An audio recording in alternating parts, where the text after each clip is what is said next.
ಎಲ್ಲರಿಗೂ ನಮಸ್ಕಾರ. ನೀವು ಕೇಳ್ತಾ ಇದ್ದೀರಾ ಮುಂಜಾನೆ ಮಾತು.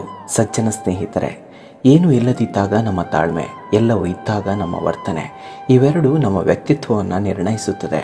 ಮನುಷ್ಯ ಯಾವಾಗಲೂ ಇನ್ನೊಬ್ಬರ ಸ್ವಭಾವದಲ್ಲಿ ಸುಧಾರಣೆ ಆಗಬೇಕೆಂದು ಬಯಸುತ್ತಾನೆ. ತನ್ನನ್ನು ತಾನು ಮರೆತು ಬಿಡುತ್ತಾನೆ. ಸುಧಾರಣೆ ನಮ್ಮಿಂದಲೇ ಆರಂಭವಾಗಲಿ. ದೂರದಿಂದ ನೋಡಿದರೆ ಪ್ರತಿಯೊಬ್ಬರು ಸುಖವಾಗಿರುವಂತೆ ಕಾಣುತ್ತಾರೆ. ಆದರೆ ಅವರ ಬಗ್ಗೆ ತಿಳಿದಾಗಲೇ ಅವರ ಜೀವನದ ಸತ್ಯ ತಿಳಿಯುವುದು. ಯಾರ ಬದುಕಿನ ಬವಣೆ ಹೇಗಿದೆಯೋ ನಮಗೆ ತಿಳಿದಿಲ್ಲ. ದೂರದಿಂದ ನಿಂತು ನೋಡಿ ಯಾರ ಬಗ್ಗೆಯೂ ಮಾತಾಡದಿರೋಣ. ನಾವು ಹುಡುಕುವ ಬದುಕು ಸಣ್ಣದಿರಬಹುದು, ಆದರೆ ನಮಗೆ ಸಿಕ್ಕಿರುವ ಬದುಕು ಸಣ್ಣದಲ್ಲ.